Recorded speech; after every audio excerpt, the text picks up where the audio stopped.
하나님의 은혜가 충만하기를 원합니다. 한번 인사하시죠. 네. 하나님의 은혜가 충만하면 마음도 충만해지고 우리의 삶도 충만해질 줄 믿으시기를 바랍니다. 우리가 룻기서 강해 계속해서 보고 있는데요. 마음 같아서는 룻기서를 한 14번 정도 나누어서 봐야 되는데 올 한 해 그냥 다 룻기서를 마감하고 내년부터 새롭게 진행하고자 한 장씩 보고 있습니다. 그래서 오늘 보면은 2장 1절로 7절까지 말씀을 보지만 룻기서 2장 전체의 내용을 가지고 오늘 함께 은혜를 나누고자 합니다. 오늘 말씀의 제목은 은혜가 풍성한 하나님. 지난 시간에는 계속 은혜에 대해서 말씀을 드렸는데 이젠 그 은혜가 풍성하다는 것을 오늘 말씀을 통해서 나누고자 합니다. 우리 나오미 가정을 잠시 언급을 해드리면서 시작을 해볼까 합니다. 엘리멜렉과 나오미는 유대 땅에 흉년이 들어서 나름대로 인생을 한번 행복하게 살고자 모압 땅으로 건너가 살게 되죠. 잠시 흉년을 피하고 돌아오겠다 했는데 흘러간 세월이 10년이나 흘러버렸습니다. 그 사이에 우리 아들들이 있었는데 말론과 기론이라는 두 아들들이 그 땅의 아름다운 여인 모압 여인들과 결혼을 하게 되죠. 그래서 만나게 된 여인이 룻이라는 여인, 그 다음에 오르바라는 여인을 만나게 됩니다. 이제 좀 행복하게 좀 살 것 같은데 이제 그 나오미의 남편인 엘리멜렉이 죽고 이제는 신혼초인데 이제 두 아들마저 말론과 기론 모두 다 죽게 됩니다. 이제 남은 것은 바로 시어머니 나오미하고 또 두 며느리 이제 셋만 남게 된 겁니다. 이제는 모든 것이 다 이제는 없는 거죠. 인생을 실패한 것처럼 보입니다. 결국 나오미는 여기서 살면 무엇하나 이제 다시 내 고향으로 돌아가자. 그렇게 해서 두 며느리를 이끌고 고향으로 돌아옵니다. 돌아오는 길에 곰곰이 생각을 해보니까 이 두 며느리는 고향인 모압인데 굳이 내가 유대 땅으로 같이 끌고 갈 필요가 뭐 있겠는가? 남편도 없는데. 그래서 이제 돌아가라 이렇게 강권을 하니까 이제 며느리죠. 둘째 며느리가 그냥 고향으로 돌아가죠. 이제 첫째 며느리였던 룻은 어머니의 하나님이 나의 하나님이십니다. 나도 끝까지 어머님을 따르겠습니다. 그런 신앙 고백을 하면서 어머니를 모시고 이제 고향으로 돌아옵니다. 자, 그랬을 때 1장 22절 내용을 보면 영화의 그 베들레헴으로 돌아오는 그 모습의 배경 그림은 뭐로 끝맺음을 하느냐? 고리가 추수가 시작될 때, 고리 추수가 시작될 때 그들이 유다 땅 베들레헴으로 돌아왔더라. 이렇게 시작을 하면서 1장을 마치고 있습니다. 2장부터는 이제 영화를 찍는다고 하면 그 배경 장면은 어디냐면 보리 추수하는 이삭 줍는 장면이 이제 영화의 모든 장면을 차지하게 됩니다. 여기서 한 남녀가 만나게 되고 여기서 결혼까지 하게 되고 결국 그것을 통해서 이제 하나님의 약속의 가문 바로 예수 그리스도가 이 땅에 나오시기까지의 족보를 이제 그리게 됩니다. 자, 그래서 이제 오늘 2장부터는 나옴이라는 그 어머니라는 그 부분이 이제 한 단계 뒤로 물러나고 이제 며느리였던 룻이 정면으로 부상을 합니다. 그리고 그 룻과 장래 남편이 될 보아스가 이제 첫 만남을 이루게 되는 부분이 오늘 2장 부분이 되겠습니다. 이제 좀 뭔가 첫 만남이 이루어지니까 좀 설레시지 않으십니까? 어떻게 만나는가? 그것을 통해서 오늘 하나님의 은혜를 저는 말씀드릴까 합니다. 자, 2장 1절을 한번 보시죠. 2장 1절을 보면 그 보아스라는 이제 앞으로 장래 남편이 될 보아스에 대해서 소개를 하는데 자, 뭐라고 소개하느냐? 나오미 남편 엘리멜렉의 친족으로서 유력한 자가 있다. 그 자가 바로 누구냐? 그의 이름은 보아스더라. 자, 이 보아스라는 사람은 바로 나오미의 남편 엘리멜렉과 먼 친척입니다. 그리고 이제 그 나오미는 모르죠. 누구를 만날지는 모르지만 먼 친척 관계에 있었던 바로 보아스라는 사람을 이제 소개하면서 시작을 합니다. 근데 이 보아스라는 사람은 소개하기를 뭐라고 소개하느냐? 유력한 자다라고 소개합니다. 유력한 자. 이 유력하다는 뜻은 땅 부자다 이겁니다. 땅이 많다. 모든 것을 다 갖고 있는 자다. 바로 그런 사람이 보아스였다. 그러면 이제 2장 2절을 보시면 그러면 룻이라는 여인은 어떠한 자인가? 맨 앞에 부분을 보시게 되면 룻을 표현한 단어가 있습니다. 뭐라고 표현했습니까? 모압 여인이다. 이상하게 나오미는 나오미라고 소개하고 엘리멜렉은 엘리멜렉을 소개하고 보아스는 보아스라고 소개하는데 이 룻은 앞에 수식어구가 항상 붙어 있습니다. 앞으로 2장 이후를 보시게 되면 무슨 수식어구냐? 모압 여인이다 이겁니다. 왜 성경은 왜 룻이라고 소개하지 않고 모압 여인이라고 소개를 하면서 계속해서 진행을 할까요? 이 말씀을 이해하기 위해서는 신명기서 말씀을 좀 이해하셔야 됩니다. 신명기 말씀을 보면 모압 족속과 암몬 족속은 앞으로 이스라엘 총회에 들어올 수가 없다. 영원히 들어와서는 안 된다라고 하나님이 말씀하셨습니다. 앞으로는 이스라엘 총회에 영원히 들어오지 못할 민족이 있는데 그 민족이 모압과 암몬 족속이다. 그것을 이미 알고 있기 때문에 이스라엘 백성들에게는 모압 족속 대하기를 정말 같이 상대해서는 안 될 민족, 그렇게 취급을 했던 관계였던 거죠. 자, 그런 관계 속에서 지금 모압 여인 출신 룻이 지금 유대 땅 안으로 들어온 겁니다. 그러니까 정말 유대 땅 안으로 들어온 것만으로도 이거는 이상한 거죠. 이해할 수 없는 부분입니다. 그래서 룻과 보아스라는 인물은 절대 만남이 이루어져서는 안 될 관계였습니다. 절대 하나님께서는 이스라엘 민족 안에 모압과 암몬 족속을 들어오지 말라라고 말씀하셨는데 지금 모압 여인 룻이 들어와서 나중에 보아스와 만나고 결혼하게 됩니다. 절대적으로 만남이 이루어지지 못할 관계가 결혼까지 하게 되는, 그래서 한 몸을 이루게 되는 관계까지 발전을 하게 됩니다. 이것을 보면서 저는 예수님께서 복음 사역을 진행을 하실 때 당시의 유대 백성들이, 신약으로 건너면 유대 백성들이 제일 아주 상대해서는 안 될 사람들이 있었죠. 어느 나라 주신 사람들이었습니까? 사마리아 사람들. 사마리아 사람들은 절대 유대 민족하고는 상관을 해서는 안 될 사람들로 여겨졌습니다. 그래서 남유대에 있는 사람들이 북쪽 갈릴리 지방으로 갈 경우에는 사마리아 땅만 거쳐가면 될 것을 먼 길로 돌아서 요단강 동편 땅으로 건너가서 그 다음에 갈릴리 지방으로 올라가서 갈릴리를 방문을 했습니다. 그만큼 유대 사람들은 사마리아 사람들하면 개만도 못한 그런 취급을 받았던 사람들이 사마리아 사람들입니다. 절대로 유대 사람들과 사마리아 사람들은 함께할 수 없는 사람들. 신약으로 건너오니까 예수님께서는 그 관계를 다 허무십니다. 절대로 만나서는 안 될 사람들인데도 예수님은 갈릴리로 가기 위해서 곧바로 사마리아 땅으로 들어가서 갈릴리로 가셨습니다. 그래서 수많은 사마리아 여인도 만나시고 사마리아 사람들 이야기를 하시면서 그들을 구원해 주시고 그들을 치료하셨습니다. 이게 예수님의 사역이셨습니다. 저는 이 룻과 보아스의 만남은 저는 예수님과 사마리아 사람들과의 만남과 너무나도 흡사하다는 것을 하나님께서 말씀을 주셨습니다. 마치 이것입니다. 그래서 룻과 보아스의 만남은 단순한 만남이 아니다. 그것이 이 말씀을 묵상하면서 느꼈던 겁니다. 이 보아스라는 인물의 이름의 뜻은 정확한 열왕기상 7장 21절에 나와 있습니다. 무엇이냐면 솔로몬이 솔로몬 성전을 이렇게 짓습니다.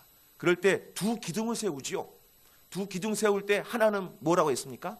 야긴, 또 하나는 보아스입니다. 솔로몬이 성전을 지을 때 두 기둥을 만들었는데 야긴이라는 기둥, 보아스라는 기둥을 만들었습니다. 그래서 야긴이라는 이름의 뜻은 무엇입니까? 저가 세우리라. 보아스는 그에게 능력이 있다라는 이름의 뜻이다라고 말씀하고 있습니다. 그러므로 이 보아스라는 이름은 무슨 뜻이겠습니까? 그에게 뭐가 있다? 능력이 있다 이겁니다. 그러면 아무리 보아도 룻과 보아스라는 인물은 그냥 한 사람으로 우리가 읽을 수는 있지만 또 한편으로는 룻과 보아스의 관계는 다른 관계로도 우리가 해석할 수 있겠구나, 그런 생각이 들었습니다. 그래서 룻은 누구를 가리키겠습니까? 바로 우리들입니다. 죄 많고 흠 많고 연약한 우리들, 감히 내세울 수 없는 우리들. 보아스는 누구겠습니까? 모든 능력을 갖고 계신 분, 예수 그리스도. 바로 우리가 예수 그리스도와 만남이 이루어질 때 비로소 예수 그리스도를 머리로 우리의 그의 몸을 이루는 각 지체로 한 몸을 하나님께서 이루게 하셨습니다. 바로 룻과 보아스의 만남은 바로 우리가 예수님과의 만남을 우리에게 미리 사건으로 보여주시고 계신 겁니다.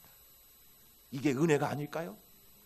룻이 보아스를 만나게 된 것도 은혜인 것처럼 우리가 예수 그리스도를 만나게 된 것도 은혜라는 사실입니다. 그걸 성경은 말씀하고 있습니다. 자, 그러면 이제 이 룻과 보아스의 만남의 러브 스토리를 이제 들어가서 한번 살펴보겠습니다. 2장 2절을 말씀을 보면 이제 룻이 어머니인 시어머니 나오미에게 이렇게 얘기를 합니다. 2장 2절 말씀을 보면 제가 읽겠습니다. 모압 여인 룻이 나오미에게 이르되 원하건대 내가 밭으로 가서 내가 누구에게 은혜를 입으면 그를 따라서 이삭을 줍겠나이다 하니 나오미가 그에게 이르되 내 따라 갈지어다 하매. 그러니까 룻이 어머니에게 얘기를 하는 겁니다. 어머님, 지금 이대로 있다가는 우리는 굶어 죽습니다. 제가 어머니가 나갈 수가 없으니 제가 나가겠습니다. 제가 나가서 이삭을 주워 올게요. 그렇게 해서 우리가 좀 살아가기를 원합니다. 그래, 내 따라 가서 이삭을 주워 오거라. 근데 룻이라는 여인이 이삭 줍는 것을 어떻게 알았느냐? 바로 유대 땅 출신 이 나오미 가정이 유대인들이었죠. 그러니까 유대 율법을 좀 룻이 좀 들어서 알고 있었던 모양입니다. 그러니까 보리 추수 때가 되면 하나님께서 은혜를 베풀어 주시사 이삭을 줄 수 있도록 하는 율법이 있다는 것을 알았던 것 같습니다. 그래서 내가 가서 이삭을 주워 오겠습니다 라고 고백하고 있는 거죠. 레위기서 19장 9절과 10절 2절 말씀인데요, 우리 같이 한번 읽어보겠습니다. 시작. 너희가 너희의 땅에서 곡식을 거둘 때에 너는 밭 모퉁이까지 다 거두지 말고 내 떨어진 이삭도 줍지 말며 내 포도원의 열매를 다 따지 말며 내 포도원에 떨어진 열매도 줍지 말고 가난한 사람과 거류민을 위하여 버려두라. 아멘. 이제 이 말씀을 룻이 알고 있었던 모양입니다. 그래서 이 말씀을 근거로 룻이 어머니에게 얘기해서 이삭을 주우러 가겠습니다라고 얘기를 한 것입니다. 그런데 그냥 나가서 이삭을 줍겠습니다라고 고백한 게 것이 아닙니다. 그 앞에 부분을 한번 보시죠. 내가 누구에게 뭐를 입으면, 은혜를 입으면 내가 이삭을 주울 수 있겠나이다. 그러니까 이삭을 줍는 문제가 중요한 게 아니라 먼저 뭐를 입으면, 은혜를 입으면. 룻은 알았습니다. 나는 이스라엘 백성들과 같이 어울릴 수 없는 사람이다. 모압 백성들은 이스라엘 나라의 총에도 들어올 수 없는, 상관하지 않는 백성들이기 때문에 내가 이삭을 주러 나가도 그들이 우리와 상종하지 않는다 해서 나를 배척할 수도 있는 상황이지요. 그러니까 이삭을 줍는 문제가 중요한 게 아니라 하나님께서 나에게 은혜를 베푸시면 내가 이삭을 줄 수 있겠나이다. 그 고백입니다. 그러니까 룻은 하나님께서 나에게, 우리 가정에게 은혜를 베풀어 주시면 문제가 해결될 수 있습니다라는 믿음의 고백을 하고 있는 것입니다. 은혜가 있으면 문제가 해결될 줄 믿으시길 바랍니다. 은혜가 있으면 되는 겁니다. 그러므로 우리는 해야 될 것이 무엇입니까? 은혜를 구하는 겁니다. 그래서 초반부에 설교 시작하기 전에 하나님의 은혜가 충만하시길 바랍니다. 바로 그 은혜를 하나님께 구하십시오. 그 은혜를 구하는 자는 반드시 하나님을 만남의 기회가 생긴다는 것입니다. 은혜를 구하지 않으면 하나님을 만날 수 없습니다. 룻이 은혜를 구하며 나갈 때 보아스를 만났듯이 하나님의 은혜를 구하는 자는 반드시 하나님 만나게 되는 기회를 얻게 될 것입니다. 자, 이제 은혜를 구하면서 룻이 나가는데 3절 말씀 보면 제가 읽겠습니다. 룻이 가서 베는 자를 따라 밭에서 이삭을 줍는데 우연히 엘리멜렉의 친족 보아스에게 속한 밭에 이르렀더라. 성경은 룻이 하는 이삭 줍는 내용을 한 단어로 표현하는 단어가 있는데 그것은 바로 무엇이냐면 이삭을 줍는데 어떻게 해요? 우연히 엘리멜렉을 보아스를 만났다는 거죠. 사랑하는 성도 여러분, 룻은 우연히 갔을 줄 몰라도 하나님은 미리 예비하여 주신 줄 믿으시길 바랍니다.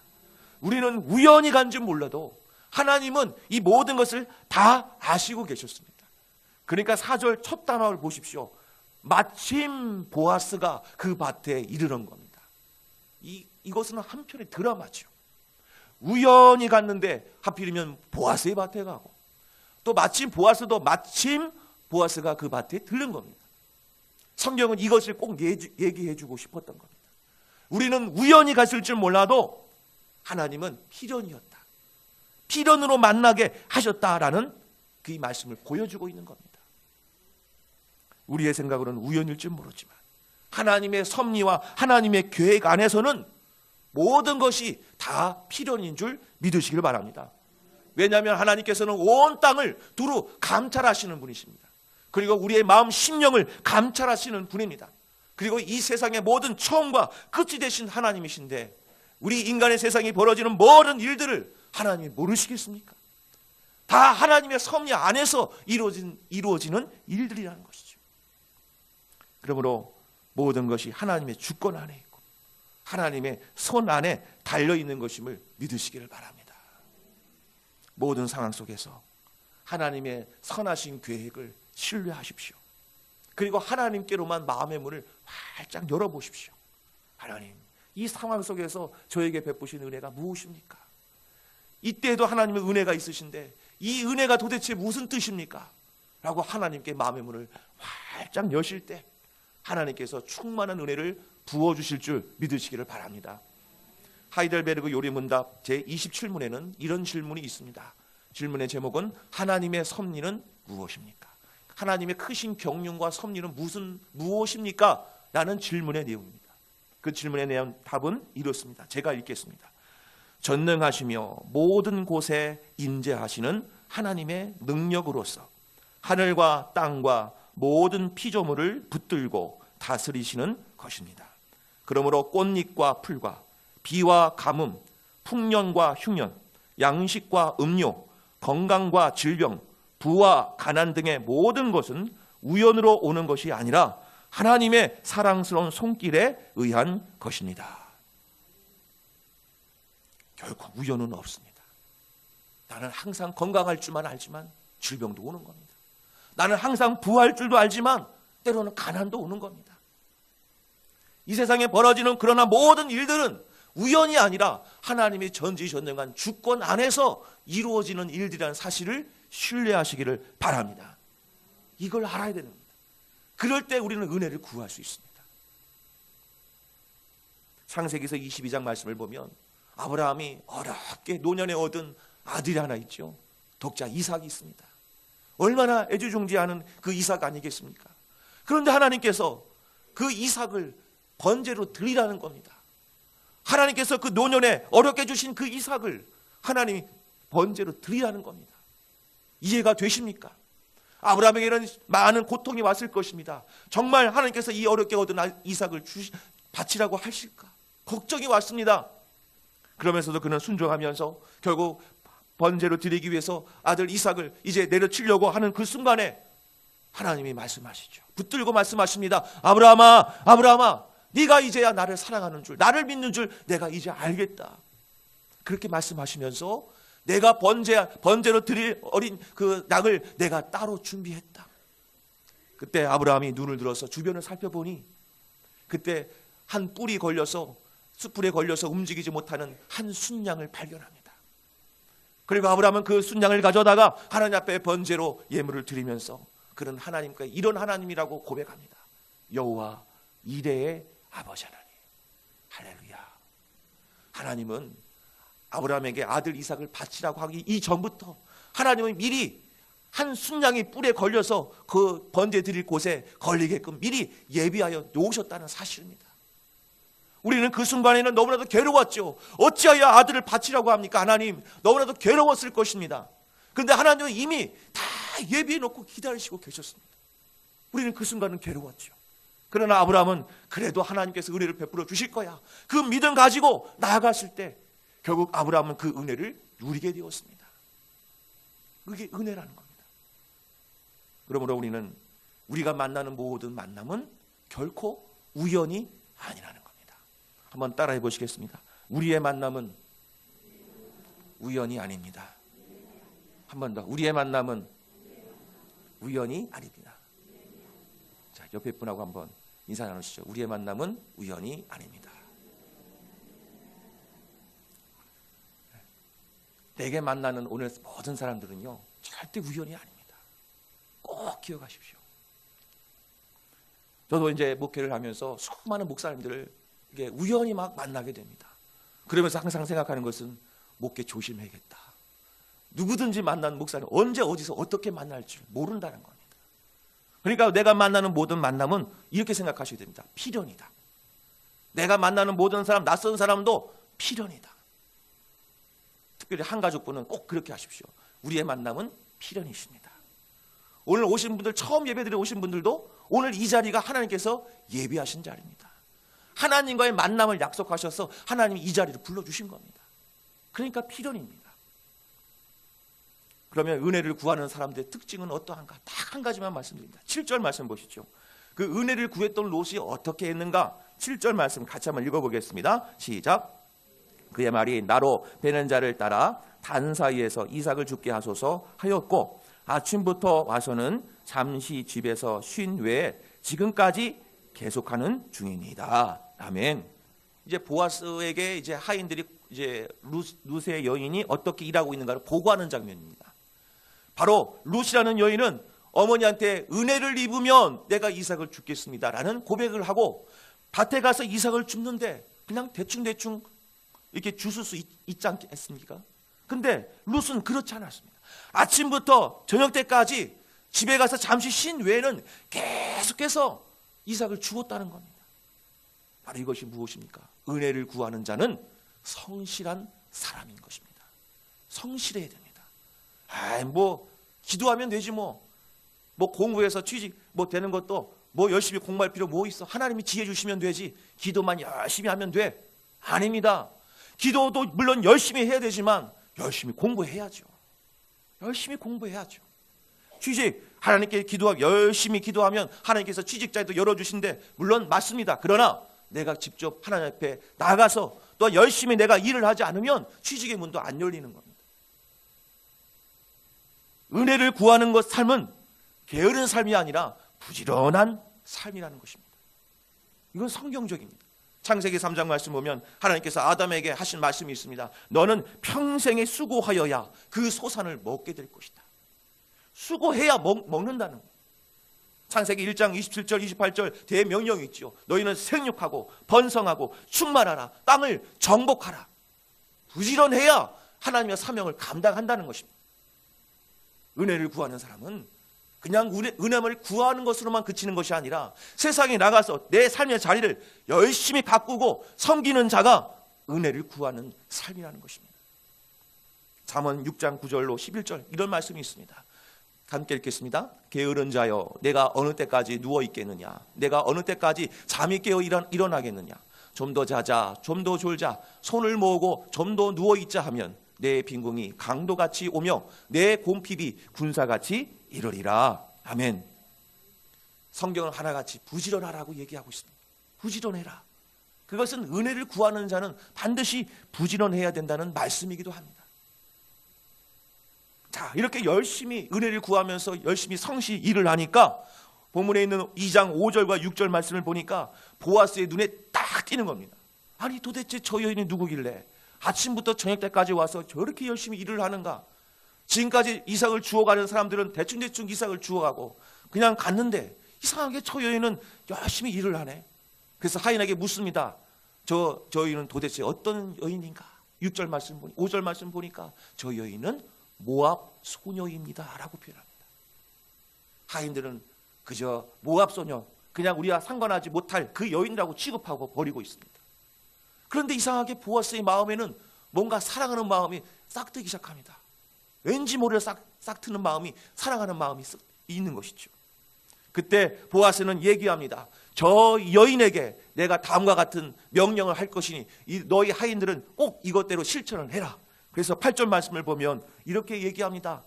그 여인에게 떠나지 말고, 이 밭을 떠나지 말고 항상 이 보리추수가 끝날 때까지 함께 있게 해라. 축복입니다. 9절 말씀을 보면 남자 우리 하인들에게 얘기합니다. 이 여인 절대로 건드리지 마라. 그리고 이 여인에게 마실 물을 마음껏 마시게 해라. 그리고 15절 16절 가니까 이 여인에게 책망도 하지도 말고 이 여인을 꾸짖지도 말라. 은혜를 구하는 롯에게 보아스의 은혜가 롯에게 임하고 있습니다. 떠나지 말고 함께 있어라. 그리고 건드리지도 말고 내에서 나오는 모든 물을 마실지라. 그리고 책망하지도 말고 꾸짖지도 말라. 저는 이 보아스의 이 권면의 이 축복의 말씀들을 보면서 예수 그리스도께서 하시는 축복과도 너무나 똑같다는 것을 저는 이것을 경험합니다. 함께 있으라. 임마누엘 하나님. 건드리지 말라. 하나님께서 우리를 날개끈을 아래 보호해 주신 하나님. 내게서 나오는 모든 생수를 마시라. 말씀하신 예수 그리스도. 책망하지 말고 꾸짖지 말고 오히려 사랑해 주시는 예수 그리스도. 바로 이것입니다. 은혜를 구하면 하나님께서 이 복을 허락하여 주실 줄 믿으시기를 바랍니다. 바로 은혜입니다. 그러니까 2절 말씀에 룻이 어떻게 했습니까? 내게 은혜를 입으면 제가 이삭을 주겠나이다. 이렇게 은혜를 구했던 룻이 비로소 그 은혜를 입게 되니까 다음과 같이 고백을 합니다. 10절입니다. 우리 10절 말씀 같이 읽겠습니다. 시작. 저라며 그에게 이르되 나는 이방 여인이거늘 당신이 어찌하여 내게 은혜를 베푸시며 나를 돌보시나이까 하니. 고백하는 겁니다. 보아스요, 주인이시요, 나는 모압 여인, 이방 여인입니다. 감히 이스라엘 총에 들어올 수도 없는 이 여인인데 어찌하여 모압 이 밭에 들어와서 이삭을 줍는 것으로도 만족할 만한데 어찌하여 제게 이런 은혜를 베푸십니까? 이것은 마치 우리하고 똑같습니다. 나는 죄인이고 나는 한없이 연약한 자인데 하나님께서 은혜를 베풀어 주셔서 나를 의롭다 칭하시고 그리고 저 지옥에서 아니 저 천국에서 살아가도록 하나님의 자녀된 특권을 허락하실 뿐만 아니라 지금도 하나님의 날개끈 아래로 보호해 주시니 이 어찌 이 감당치 못할 은혜입니까? 바로 이렇게 고백해야 될 우리의 모습이지 않는가? 결국 이런 고백을 하는 롯에게 12절에서 이제 마지막 보아스가 더 큰 것을 하나 안겨줍니다. 12절 같이 한번 읽어볼까요? 시작. 여호와께서 내가 행한 일에 보답하시기를 원하며 이스라엘의 하나님 여호와께서 그의 날개 아래 보호를 받으러 온 내게 온전한 상 주시기를 원하노라 하는지라. 아멘. 하나님께서 너에게 큰 상급을 주시기를 원하노라. 이 축복을 하면서 보아스가 말을 하고 있습니다. 바로 은혜를 입으면 내가 갈 수 있겠습니다. 그것은 룻이 그냥 고백한 게 아니라 믿음으로 고백한 겁니다. 그의 환경을 보십시오. 도대체 어디 나가서 제대로 활동할 수 있겠습니까? 그러나 믿음 가지고 고백을 했던 겁니다. 제가 은혜를 입으면 이삭을 주울 수 있겠나이다. 히브리서 11장 6절입니다. 같이 한번 읽어보겠습니다. 화면을 보시고요. 읽겠습니다. 믿음이 없이는 하나님을 기쁘시게 하지 못하나니 하나님께 나아가는 자는 반드시 그가 계신 것과 또한 그가 자기를 찾는 자들에게 상 주시는 이심을 믿어야 할지니라. 아멘. 그러므로 은혜를 구할 줄 아는 자는 믿음을 가진 자입니다. 왜냐하면 내가 상황은 항상 부자일 줄만 알지만 가난할 때도 있거든요. 항상 건강할 때도 있지만 때로는 병이 들 때도 있습니다. 바로 이런 상황 속에서 믿음을 가지고 하나님의 은혜를 구하는 겁니다. 하나님께서 은혜를 입혀주시면 저는 부할 수 있고 건강할 수 있고 모든 문제가 해결될 줄 저는 믿습니다. 바로 믿음이 있어야 하나님의 은혜를 구하는 겁니다. 그렇게 구하자 하나님께서 풍성한 은혜를 바로 이 룻에게 하나님이 부어주시는 겁니다. 은혜가 풍성한 하나님은 믿는 자 한 사람 한 사람 어제도 오늘도 언제든지 편찮고 보호해 주시네. 1절 한 번 더 할까요? 은혜가 풍성한 하나님은 믿는 자 한 사람 한 사람 어제도 오늘도 언제든지 편찮고 보호해 주시네. 주여 성령의 은사들을 오늘도 내리어 줍소서. 성령의 뜨거운 불길로서 오늘도 충만케 하소서. 은혜가 풍성하신 하나님은 믿는 자 한 사람 한 사람의 기도를 들으시고 어제든지 오늘이든지 변찮고 우리를 보호해 주십니다. 바로 이것입니다. 자, 이런 가운데 이제 룻이 너무나 큰 은혜를 입고 난 나머지 이제 저녁에 일을 마치고 시어머니 나옴에게 가서 저녁 대접을 해드리고 어머니께 이런 얘기를 싹 흘립니다. 어머니, 제가 이렇게 갔는데, 우연히 갔는데요, 알고 봤더니 그 밭이 보아스라는 주인의 밭이었더라고요. 그냥 나는 열심히 일을 했는데 그 보아스라는 분이 저에게 은혜를 많이 베풀어 주셔서 이만큼 제가 이삭을 가져올 수 있었답니다. 그 순간 시어머니 나오미가 정신이 바짝 들었던 겁니다. 아니, 이럴 수가. 그 수많은 사람들 가운데 너가 간 곳이 바로 우리의 먼 친족인 바로 보아스란 말인가? 아니, 그 보아스는 어떤 자인가? 20절 말씀입니다. 본문의 2장 20절 말씀 볼까요? 2장 20절 같이 읽겠습니다. 시작. 나오미가 자기 며느리에게 이르되 그가 여호와로부터 복받기를 원하노라. 그가 살아있는 자와 죽은 자에게 은혜 베풀기를 그치지 아니하도다 하고, 나오미가 그 사람은 우리와 가까우니 우리 기업을 물을 자 중에 하나이니라 하니라. 아멘. 아니, 이럴 수가. 그 보아스는 어떤 사람이라면 우리의 기업을 물을 자 중에 한 사람이었어. 기업 물을 자라는 얘기는 고엘이라는 뜻인데, 그것은 그 사람이 갖고 있는 채무, 그 사람이 갖고 있는 모든 혈통의 모든 것들을 다 책임져 줄 수 있는 자가 바로 고엘, 기업 물을 자라는 겁니다. 바로 그 사람이 보아스, 기업 물을 자 중에 한 사람이야. 그 순간 나오미는 알았습니다. 이것이 하나님의 은혜라구나.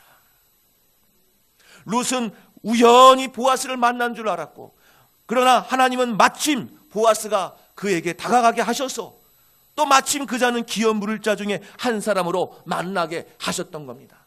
그의 모든 것을, 인생을 책임져 줄 수 있는 능력으로 그를 만나게 하셨던 겁니다. 그래서 기업 물을 자는 신약으로 건너오면 대속이라는 말과 똑같습니다. 모든 것을 속하여 주신 것. 바로 이것은 바로 무엇입니까? 예수 그리스도의 은혜. 바로 그 은혜가 있을 때 모든 것을 다 책임져 주시고 모든 것을 해결해 주실 분이 바로 예수 그리스도의 은혜라는 사실입니다. 그러므로 룻에게 일어났던 지금 모든 일들은 은혜가 아니고서는 도저히 설명할 수가 없는 겁니다. 그냥 우연히 갔는데 만난 것이 그 보아스라는 사람이고 모든 것을 책임져 줄 수 있는 사람, 은혜가 아니고서는 절대로 이것을 설명할 수가 없는 겁니다. 그래서 저는 이 말씀을 묵상하면서 이 복음 찬양이 항상 떠올랐습니다. 은혜 아니면 살아갈 수가 없네. 호흡마저도 다 주의 것이니 세상 평안과 위로 내게 없어도 예수, 오직 예수뿐이네. 크신 계획 다 볼 수도 없고 작은 고난에 지쳐도 주께 묶인 나의 모든 삶 버티고 견디게 하시네. 은혜 아니면 살아갈 수가 없네. 나의 모든 것 다 주께 맡기니 참된 평안과 위로 내게 주신 주 예수, 오직 예수뿐이네. 은혜 아니면 살아갈 수 없는 자들이 바로 우리들입니다.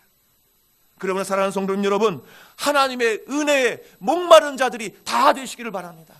은혜 없이는 저는 살아갈 수가 없습니다. 하나님, 그런 은혜에 목마른 자가 될 때 하나님께서는 은혜를 풍성하게 내려주실 줄 믿으시기를 바랍니다. 하나님께서는 저 들판역에 있는 5,000명 이상 되는 많은 이들에게 예수님께서는 그들에게 먹이셨습니다. 그래서 오병이어의 사건을 통해서 그들을 먹이셨는데 그들이 배불리 먹고도 남은 광주리가 12광주리였습니다. 하나님의 은혜는 풍성하게 채워주시는 겁니다. 한 결혼잔치가 있습니다. 가나의 혼인잔치가 열렸죠. 그들이 가졌던 포도주가 다 떨어졌습니다. 그러나 예수님께서는 그들에게 모든 것을 채워주셨는데 가장 값진 포도주로 모든 것을 가득 채워주시는 주님의 은혜를 경험하게 되었죠. 성전 문지방에서 흘러내려온 물이 점점 흘러내려가서 처음에는 발목까지 차오르지만 그것이 무릎과 허리에 차오르고 나중에 가서는 헤엄치지 못할 큰 강이 되었습니다. 그리고 그 강이 흘러들어가는 곳마다 죽었던 생물들이 다시 되살아나고 그 강 주변으로 모든 새 열매들이 맺는 많은 과실수들이 열매를 맺게 됩니다. 바로 그것이 하나님의 은혜인 것입니다. 하나님의 은혜는 부족하지 않습니다. 하나님의 은혜는 충만하고 풍성한 줄 믿으시기를 바랍니다. 그리고 이번 한 주간 살아가실 때 부자, 가난한 자 그것 필요 없습니다. 그리고 건강한 거, 건강하지 못한 거 그것도 필요하지 않습니다. 비가 내리든 그리고 햇빛이 비치든 그건 상관이 없습니다. 이미 하나님의 은혜는 충만하시니까요. 그러므로 이번 한 주간 살아가실 때 하나님의 은혜의 목마름을 느끼시고 하나님의 은혜만을 구하셔서 풍성한 하나님이 지금 나와 함께 하시는구나, 그 은혜를 충만하게 누리시는 성도님 여러분 되시기를 간절히 소망합니다. 기도하시겠습니다. 하나님 아버지 감사합니다. 오늘도 은혜를 베풀어 주시